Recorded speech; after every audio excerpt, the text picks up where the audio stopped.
Hi, everyone. While I get loaded up, if you're comfortable with it, if you wouldn't mind typing in the chat where you are from, just so I have an idea of where we're spread out over the state, if anybody's kind of down here in the Kenosha Racine area. While we all get loaded up here. All right. So my name's Kristi Heuser, and I'm the Pollinator Patch Program Manager and Stormwater Consultant for the Root-Pike Watershed Initiative Network. And in the next half an hour or so, I'm going to be given kind of a crash course in what Root-Pike WIN does, and specifically a lot of details on our Pollinator Patch Program, and then how you can replicate what we're doing with schools and businesses in your own yard. My slide wasn't advancing. Okay, so first of all, if you're not familiar with Root-Pike WIN, we were formed by the DNR in the 90s and then eventually became our own 501c3 in 2004. And our whole mission is to restore, protect, and sustain the tributaries of the Root-Pike Basin.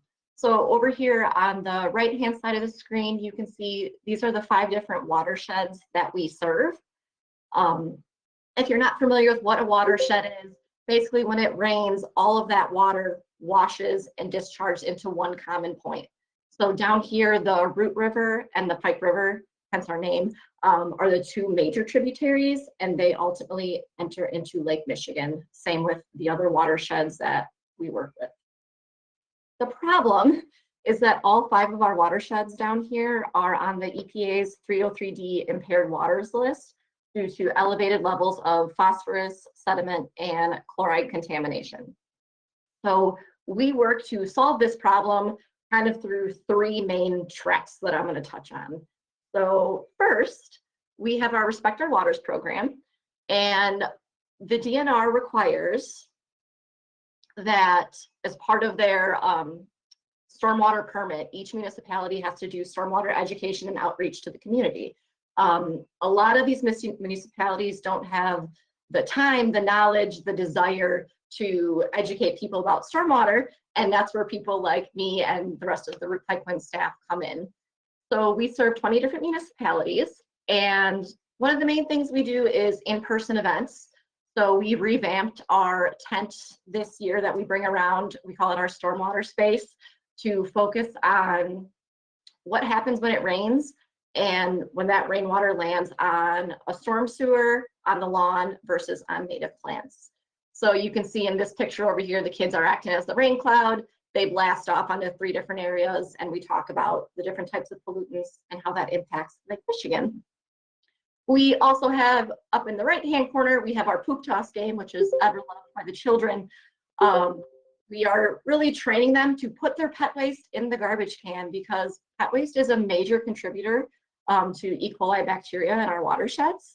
And when those levels get too high, that's when we start having beach closures, and people could be getting sick if they're recreating in that water. So it's a big deal. Pick up your pet waste in your yard and when you're out and about in your town.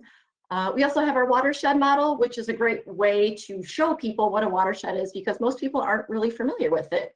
And we lay all the different pollutants out, and then we make it rain with the water, and it's really obvious how all those pollutants end up in one common point, and how that impacts our stream health and Lake Michigan ultimately.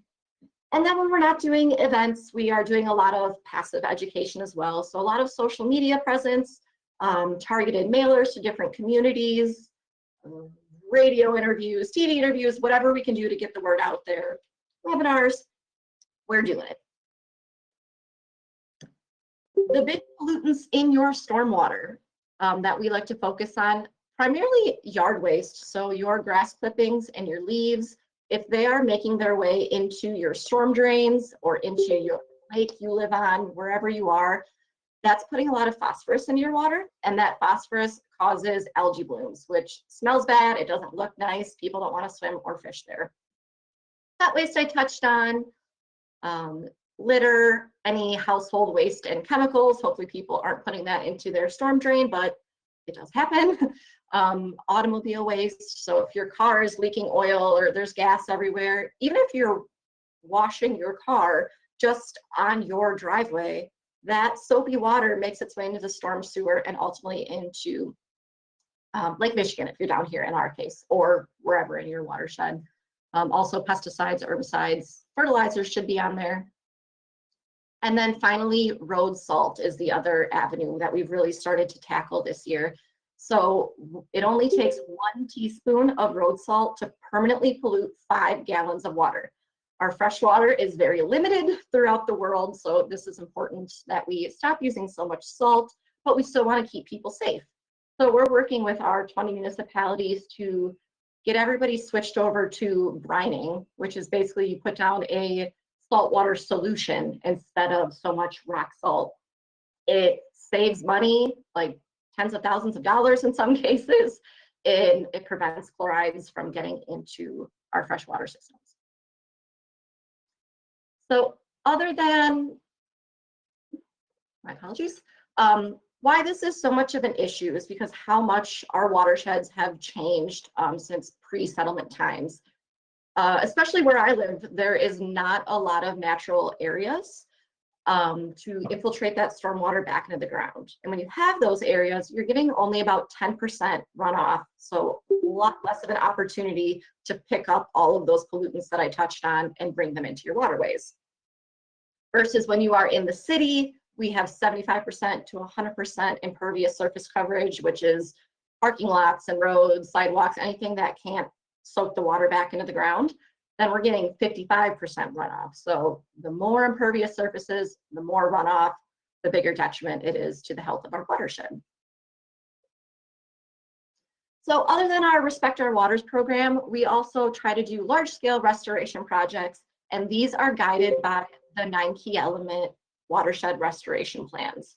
So if you are ever interested in learning about, if you're down here in the Root-Pike Basin area and you want to see the restoration plans for your watershed, they're on our website, and you can click on plans and it'll give you kind of a high overview, and then you can get into the document, which is very hefty. But ultimately they were created by, approved by the EPA, the DNR, municipalities, planning commission, citizens. All of these people came together to discuss what's the history of the watershed. So what was it like pre-settlement? What are the current issues that we face? And then what are going to be the problems that we want to prevent in the future as development inevitably occurs?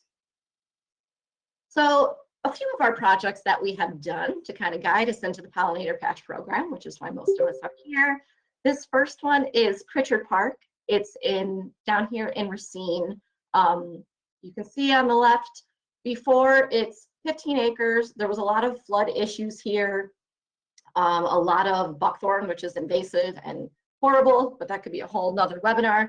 And also a lot of dying ash trees. So we worked with Racine County to switch that into an open prairie, and you can see what it looks like now. There's trails, little bridges you can walk through, and it is really one of my favorite spaces in the area.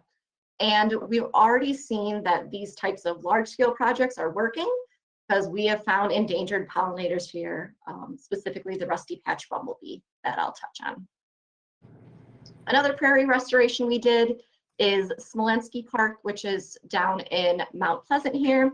You can see on the left-hand side, it was just 13 acres of fallow farm field, not really being used. And we thought, what a great opportunity, because it butts right up to the Pike River, to convert that back into native prairie. So right now, this one's only in year 2, I believe. So it's not quite as snowy as Pritchard Park is. But by the end of year 3, we will have a variety of blooms year round. Also a really great space if you're in the area. We put in this nice council circle right in the center to kind of go in and be engulfed in that prairie and watch your pollinators and just enjoy the area. Also have found the endangered Rusty-Patched Bumblebee here since this restoration happened. So now, how do we do this on a smaller scale? Our third main way to improve water quality and help pollinators is through our Pollinator Patch Program. And this is basically taking your unused turfgrass areas and converting them back to native prairie.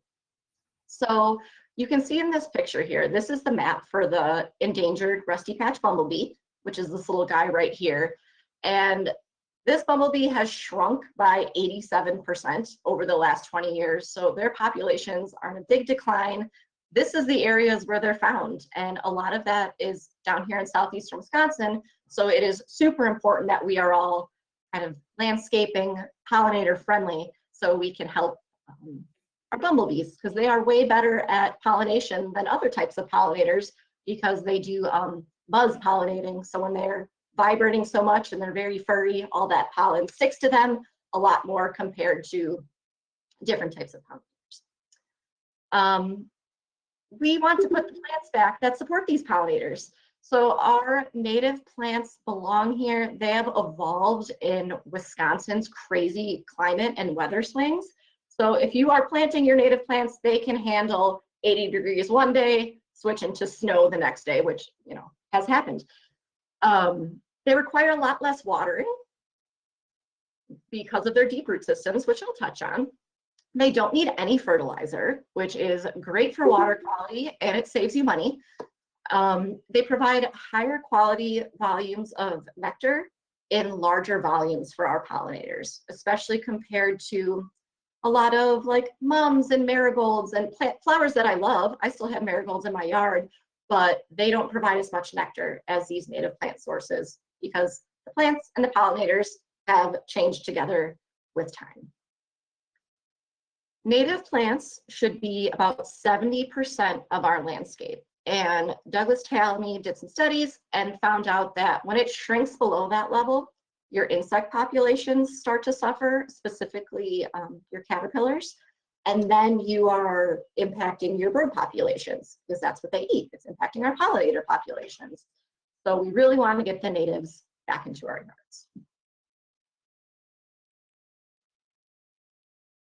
Also, unfortunately now, which most of you probably heard, the monarch butterfly is now classified as endangered as well. So there's two main populations in the United States. We are here in the eastern population, so they migrate from down in Mexico, make their way up here by us in the late summer.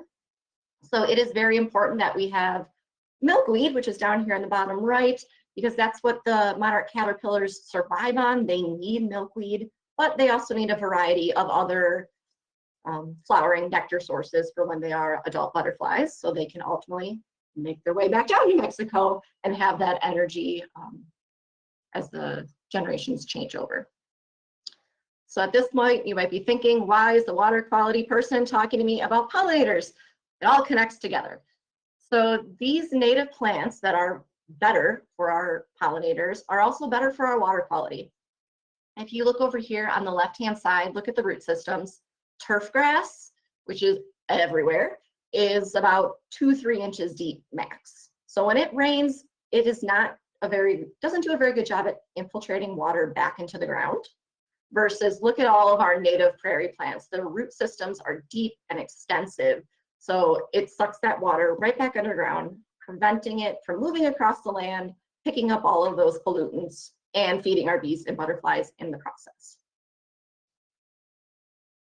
Native landscaping manages 0.4 gallons per square foot of stormwater runoff, and that general statistic comes from the Milwaukee Metropolitan Sewerage District.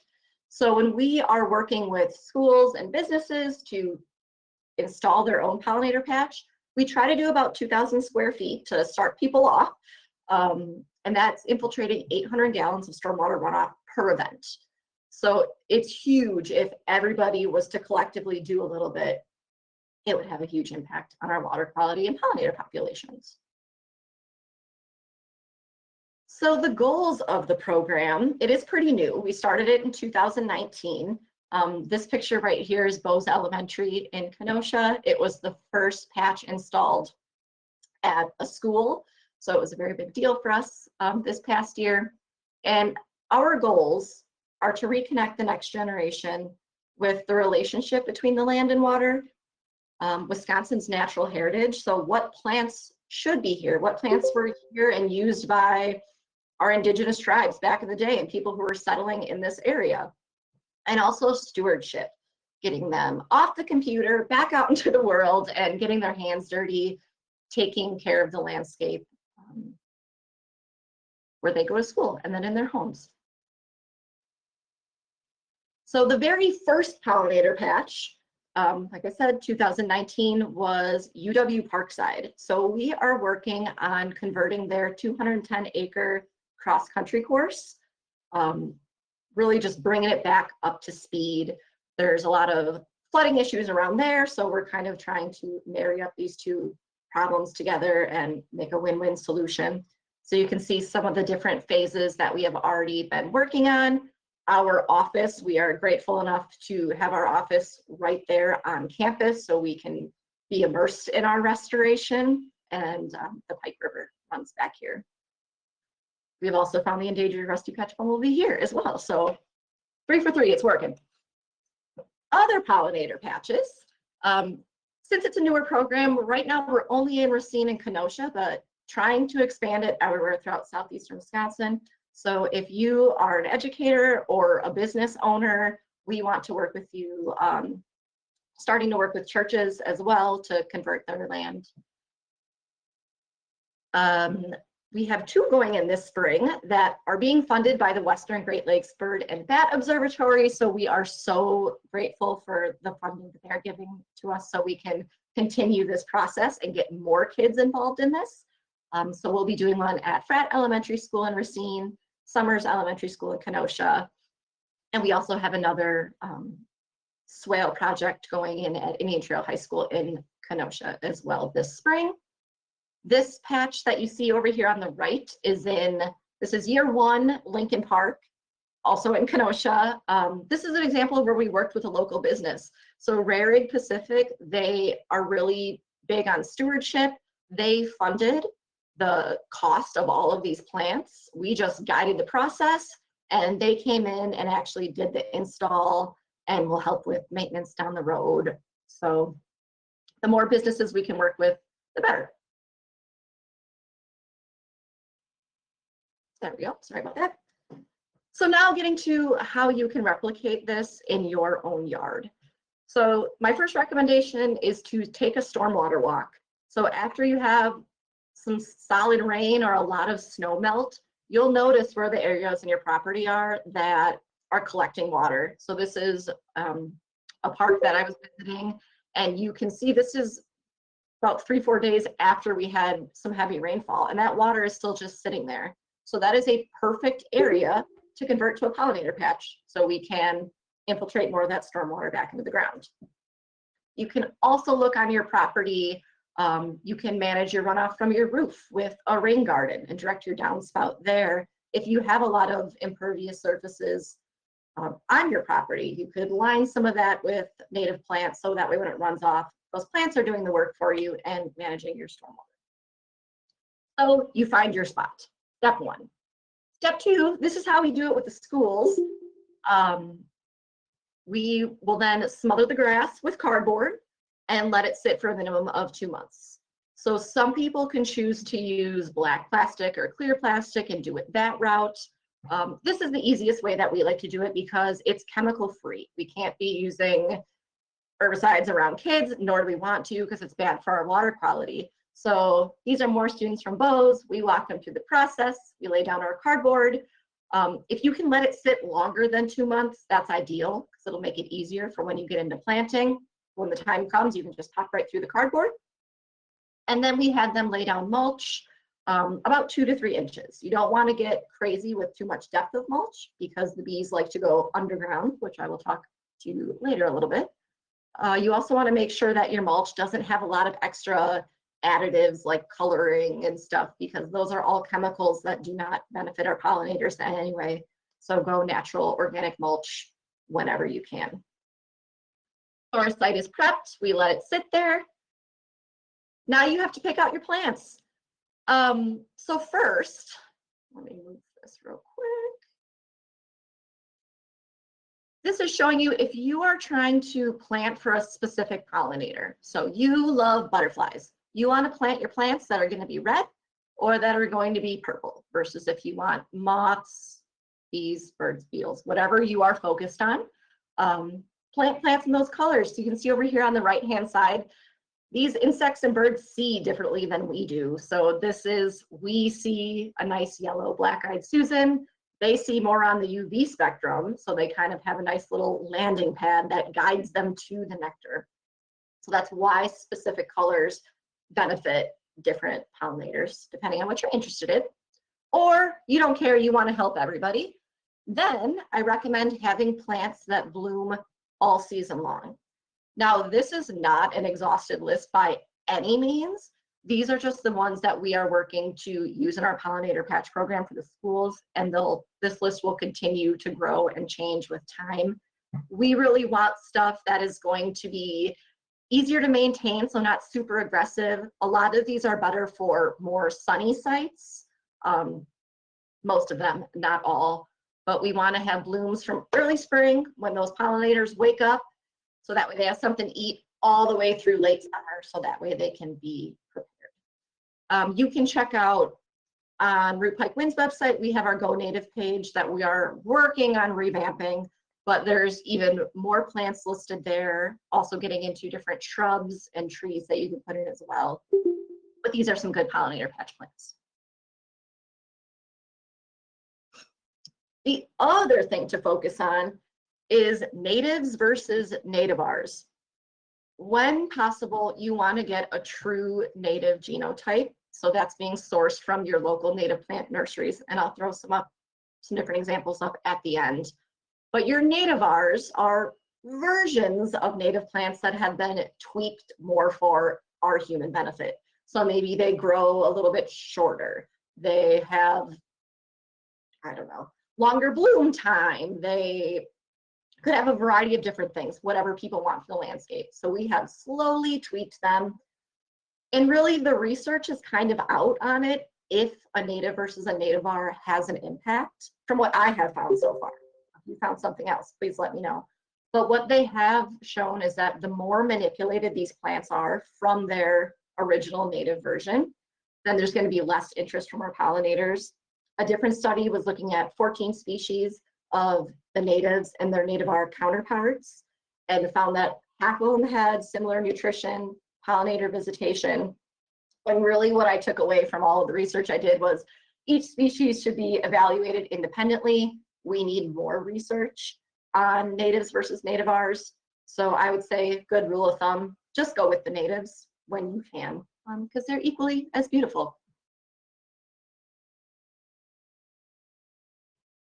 Step 4, it was time to plant. So here are the pictures from Bose. We had like 270 kids out there throughout the day. They went from 4K all the way up to 5th grade, and every single kid got their hands in the dirt and put their own plant in there.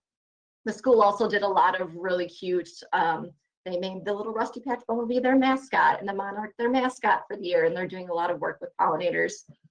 So it was an amazing process.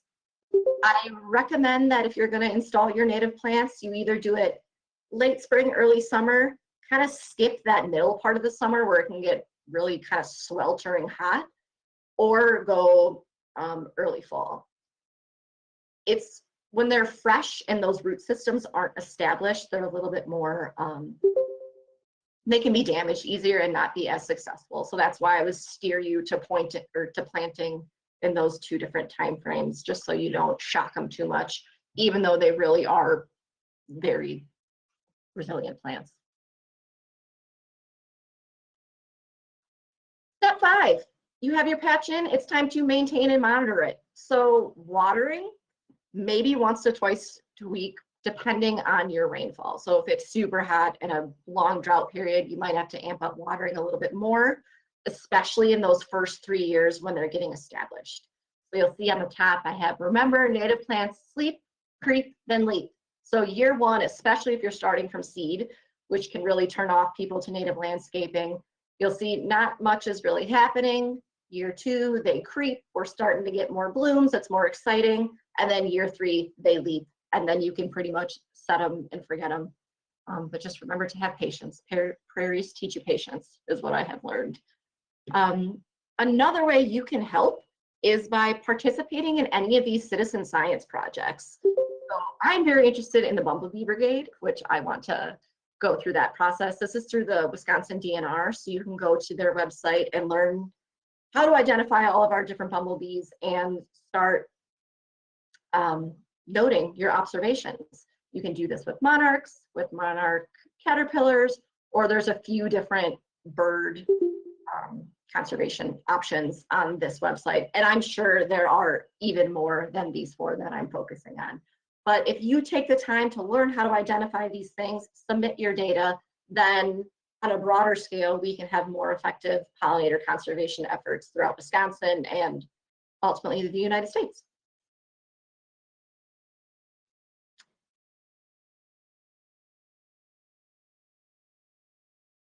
You also do not want to forget the overwintering habitat for your pollinators.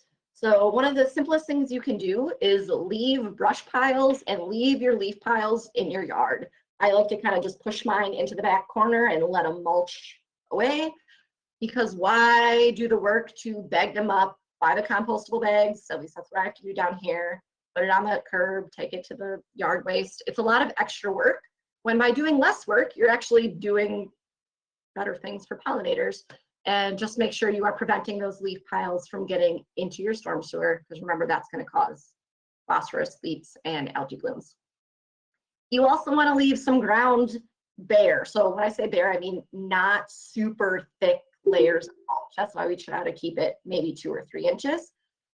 70% of our native bees are ground nesters. So when you leave these little areas for them, that's perfect. They're protected and they make their way underground and then emerge back in the spring.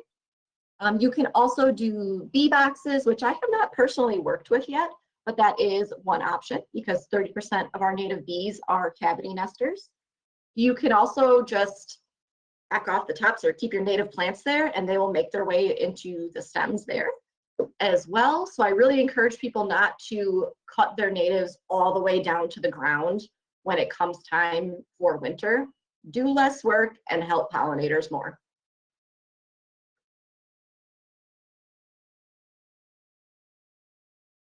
Why your property matters. I love this graphic here. So when you're looking on the left-hand side of the United States, this is where most of our protected, our conservation land is. Federal and state-owned land is in the green. Over here, especially east of the Mississippi, most of this land in white is under private ownership. Now, if you look here on the very left-hand side, if we're seeing bright orange and red, these are where our biodiversity hotspots are in the United States. So when we're talking birds, amphibians, reptiles, freshwater fish, trees, most of that biodiversity is east of the Mississippi. So though it is wonderful that we're putting so much conservation effort out to the west, we need to do more here east of the Mississippi. And if all of these people just did a little bit, it would make a huge impact. Notice how I keep stressing that point. So continue to share the good word of native plants. Some native plant suppliers, also not an exhaustive list. I saw Jen put up another native plant sale that's going on more up towards the north if you guys are in that area. But if you are down here, Possibility Place is in Illinois actually. So I can get plants delivered to my home in Kenosha from there. But if you are up north further, you might not be able to use all of these nurseries. If you are down in our area, the Wild Ones Root River chapter is also doing a native plant sale right now, and theirs goes through April 2nd. Really, wherever you can get your native plants, go for it. One of the big issues is that we can't find a lot of these natives in big box stores anywhere. So another way that everyone can help is if we're putting pressure on our Walmarts and Meijer's and Stein's, Menards, all of these places, if they started bringing in some of their these native plants, making it even more accessible, that's another way we can have more of a broader spread and a broader impact. And my final slide, some ways that you can get involved. First of all, if you're interested in learning more about Root-Pike WIN, you can just go to our website, rootpikewin.org. We have our event calendar on there. You can sign up for our email list. If you want to become a member, sign up to volunteer or donate to our organization, Pollinator Patch Program, that is an option as well. If you want to keep updated on us, we are on all 4 of these social media. This one is LinkedIn right here. So you can follow us there. We also post all of our events on there as well. In the middle here, and I'll pop these in the chat in a second, if you have your smartphone, you can scan. These are two great resources. Do you know what watershed you live in? That is very important. So you can scan this, or I'll put the link in the chat. Find out where your stormwater goes. Also, do you live in a high priority area for the Rusty-Patched Bumblebee? So there's a great map here. This is through the U.S. Fish and Wildlife Service, I believe. And you can find out if your land is in a prime Rusty Patch area. This book I just like to throw up here because it had a huge impact on the way I view landscaping and conservation. You notice I was plugging Douglas Tallamy quite a bit throughout this because a lot of my information came from here. So if you are anyone who's interested in conservation, landscaping, pollinators, bird populations, anything, I highly recommend this book. There are also a few more that he's written that I haven't read yet, or look him up on YouTube. Plenty of interviews. Absolutely amazing. So that is what I have. Do you have any questions?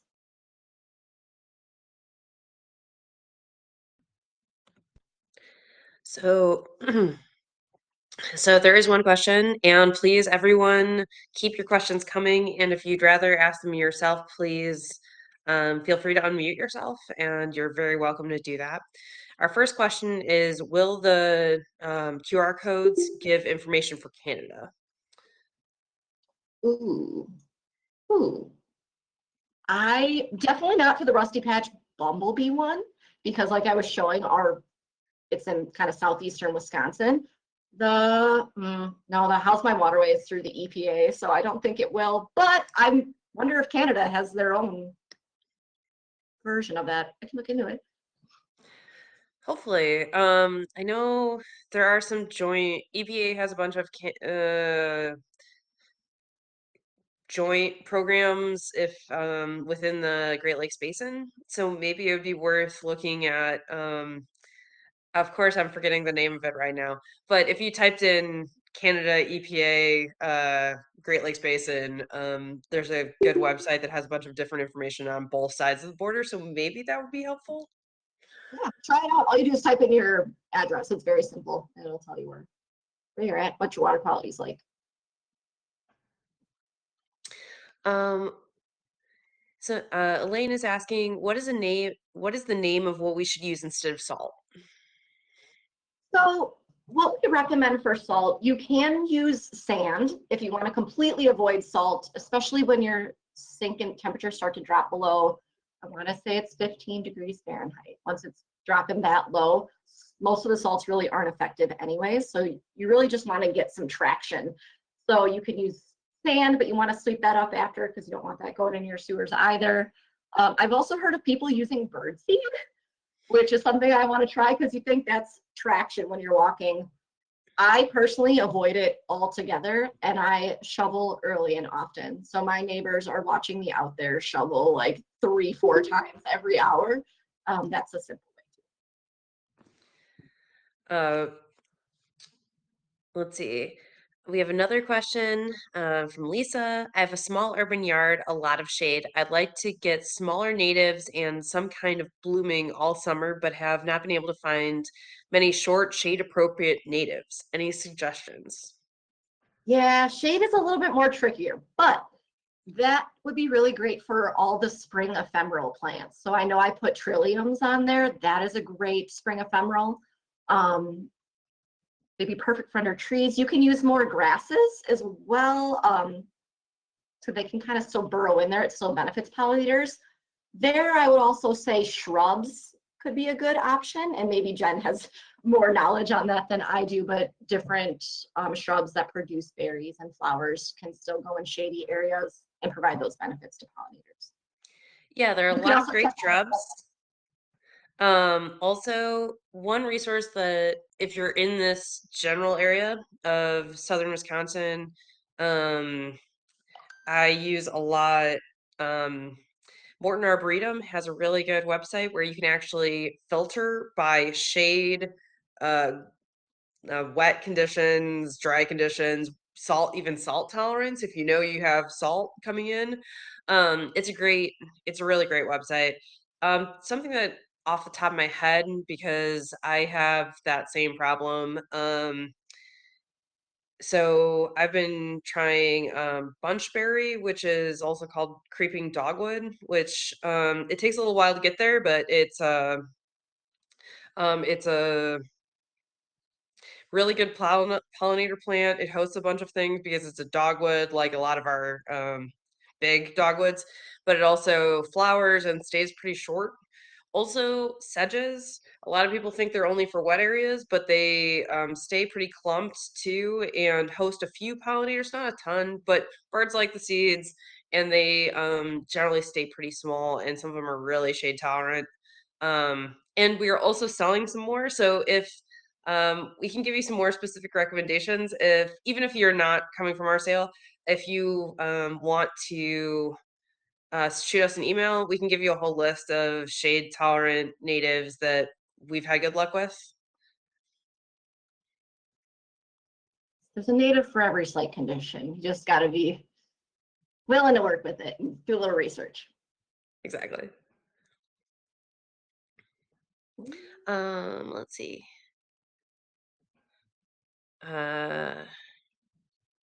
So sorry. Hmm. Do you work with other watersheds in Southeast Wisconsin, such as the Fox? So the fox is coming up more and more lately. We don't know is the short answer. I know they have their own watershed group, and I've attended one of their webinars in the past, but we haven't collaborated since we are focusing on different watersheds. But in any way, if they were interested in working with us, I'd be interested in working with them because that's the western part of Racine in Kenosha County. And I know the Fox, I'm pretty sure they just got TMDL requirements, and there's a lot of flooding over there as well. Yeah, definitely some challenges in that region. Mhm. Do you have a list of landscapers or contractors that install native plants? Also, Johnson Nursery has a fantastic plant guide with a ton of information. Totally agreed. Also, they're digitizing their plant guide just in case you don't get over there. You can look at now you can click on the links. So they've been slowly digitizing all of it, which I really like, just in case you don't get a hard copy because they're moving away from that a little bit. So off the top of my head, no, I don't. We kind of work with different people for each project, and I'm a little bit newer to Root-Pike WIN, so I don't have them memorized. But So we work with a couple of companies in Ozaki County, and some of them get into Milwaukee County, but it kind of depends on where you're coming from. So we work with Native Roots. They do anything. They goes from design all the way to installation and maintenance, whatever you want. Johnson's actually does a you plan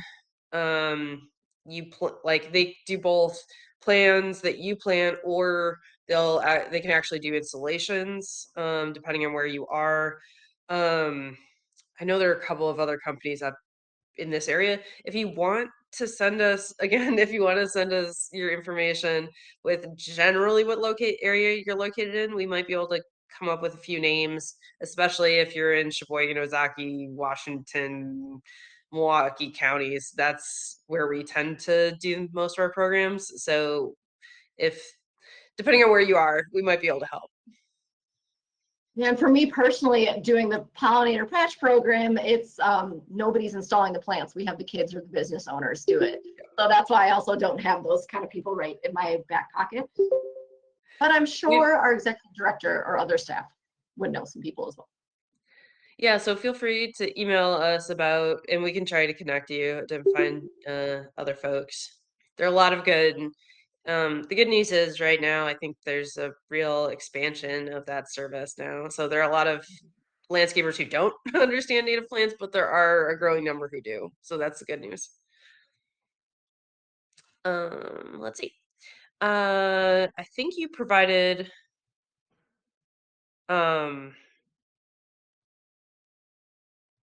Yes, so I think, yep, you already provided that one.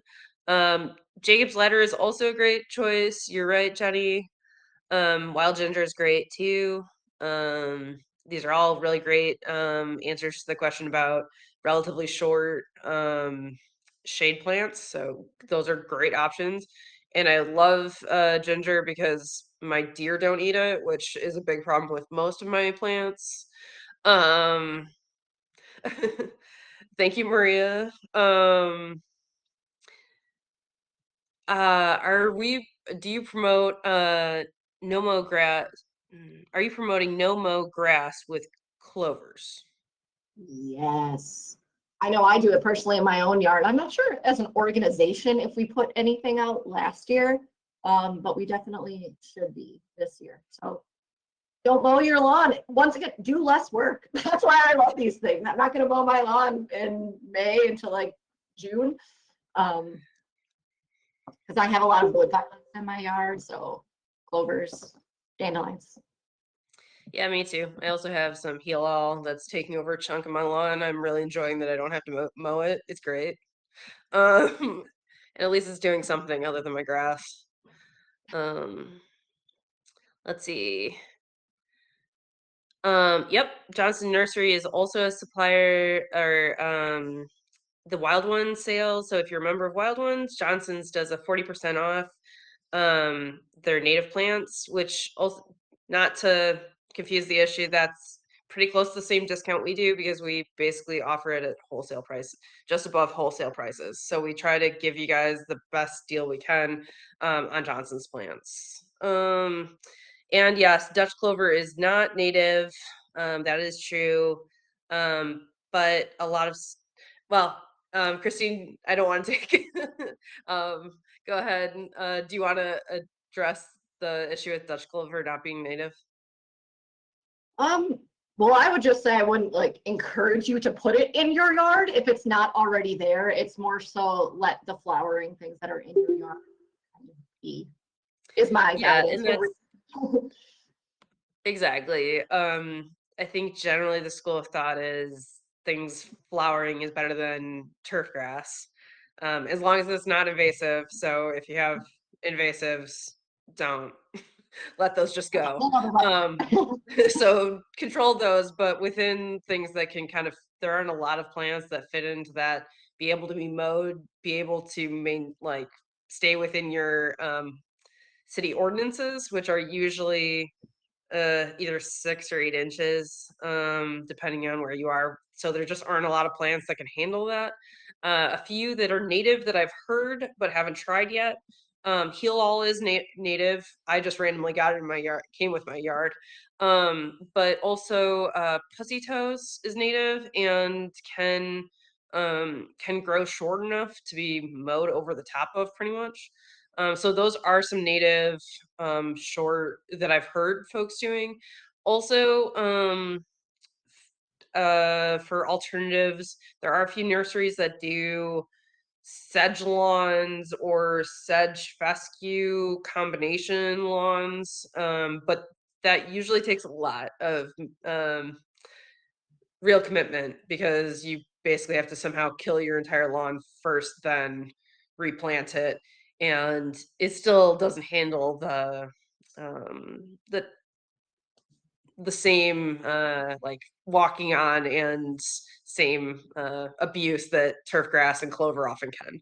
So it's a balance, but so everyone kind of has to pick their own place in that. But that's kind of the debate with clover, I think. Okay. Um,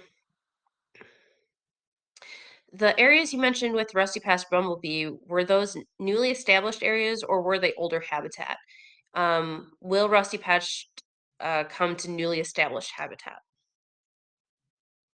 So talking about the projects that I was touching on, where I said we found the rusty, those are new habitat. So before it was a farm field, it was ash trees and buckthorn.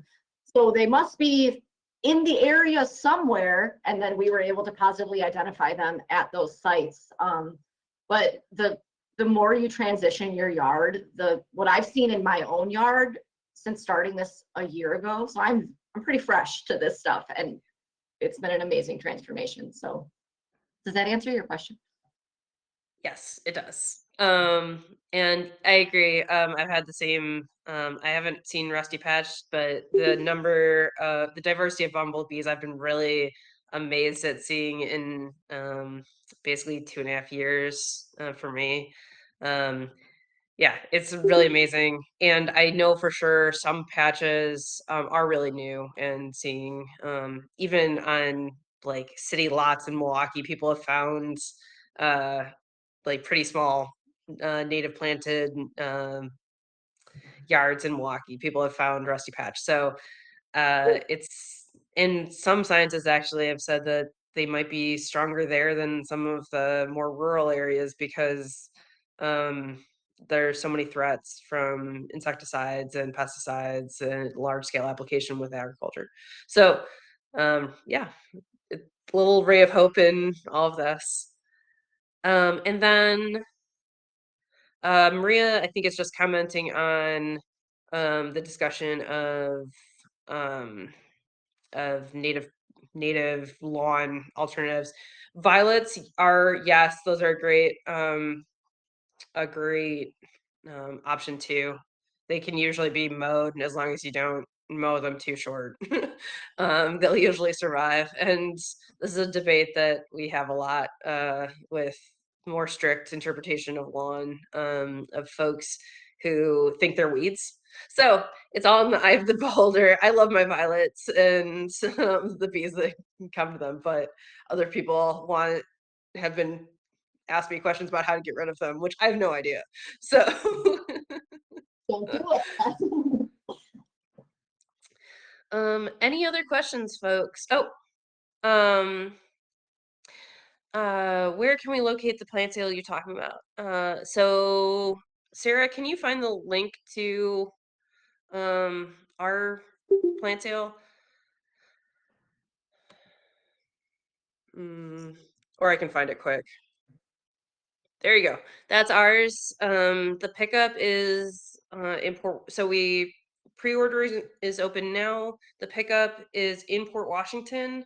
Um, and there's also an in-person sale in Port Washington this year for the first time in a few years since COVID. Oh, yes. Yes, thank you, Sarah. We also have a pickup in Slinger if that's more convenient to you.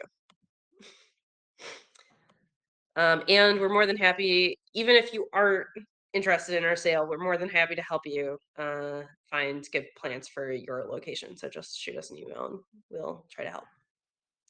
Check out your Wild Ones chapter too, that's nearest to you. Like I said, I know the Root River chapter down here is doing a sale, and so if you're more to the south, their pickup is in Mount Pleasant. So another option. And the Wild Ones, good thinking. Wild Ones around here does a pickup is at the Johnson's nursery in Menominee Falls. So, and also if you're in Milwaukee proper, UEC, Urban Ecology, good job. Good thinking, Johnny. And also Milwaukee Metropolitan Sewerage District also has a small plant sale. So not a small.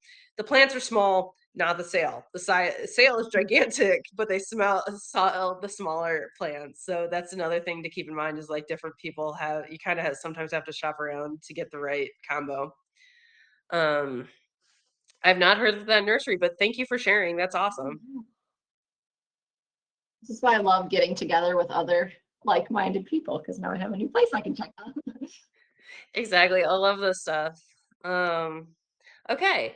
If there aren't any more questions, I want to thank Kristine for coming and thank everybody for being here tonight. Um, and yeah, hopefully I'll see you in a couple weeks and you'll learn more about native plants and how you can maximize the benefits for birds. Thanks, guys. Thank you.